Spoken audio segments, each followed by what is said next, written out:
রংপুরের পীরগাছায় মেধাবী ও class roll এক হওয়া সত্ত্বেও সুমনা আক্তার পেলেন না প্রধানমন্ত্রীর দেয়া ট্যাব। তাকে ট্যাব না দিয়ে প্রধান শিক্ষক মাহবুবুর রহমান স্বজনপ্রীতি ও অনিয়মতান্ত্রিকভাবে ৬টি ট্যাব বিতরণ করেন। ঘটনাটি ঘটে উপজেলার কান্দি ইউনিয়নের তিয়ানি মনিরাম দ্বিমুখী উচ্চ বিদ্যালয়।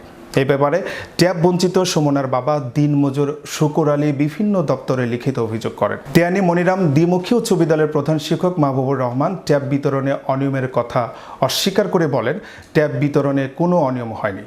উপজেলা নির্বাহী অফিসার মুঠোফোনে জানান, নিয়ম অনুযায়ী ১ থেকে ৩ রোল মেধাবী শিক্ষার্থী ট্যাব পাবে।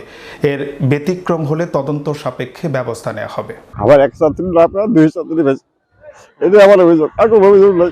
এক ছাত্রী নামে ২ ছাত্রী পেয়েছে, স্যার এটা আমার অভিযোগ। সায়েন্সে পড়ে রোল ১।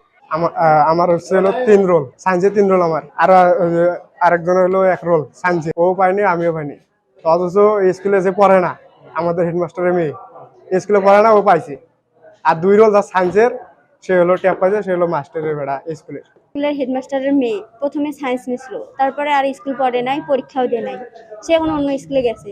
সে আবার মানে ট্যাপের জন্য আর সে 2 রোল করছে। 2 রোলের একটা ছেলে আসলো, সে নাই, সে পরীক্ষাও দেয় নাই, সে রেজিস্ট্রেশনও করে নাই, কিন্তু তার পরবর্তীতে সে হলো 2 নম্বর রোলে দিয়ে এখন ট্যাপ পাইছে।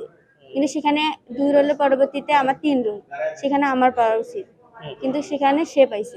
তো আমরা প্রায় প্রতিষ্ঠান থেকে 2-1টা করে এভাবে কোচিং করাই। কোচিং করে হয়তো বা পরীক্ষাটা দেওয়াই আমাদের একটু রেজাল্টটা ভালো হয়। এই কারণে আমরা মানবিক বিভাগ থেকে 2 জন, বিজ্ঞান বিভাগ থেকে 1 জন, এই 3 জনকে নাম পাঠাইছি এবং গত 9 তারিখে তালিকা মোতাবেক ট্যাব বিতরণ করা হয়েছে। 2 নম্বর নাম মিথিল আক্তার, আমার মেয়ে, উনি আবাসিকে কোচিং করতেছেন। ওটা তো আমি তো বললাম, মানবিক বিভাগের যদি ফলাফল দেখেন তাহলে বিজ্ঞান বিভাগ পায় না। আমি মানবিক দৃষ্টিকোণ থেকে বিজ্ঞান বিভাগ থেকে 1টা দিয়ে দিছি, মানবিক বিভাগ থেকে 2টা দিছি।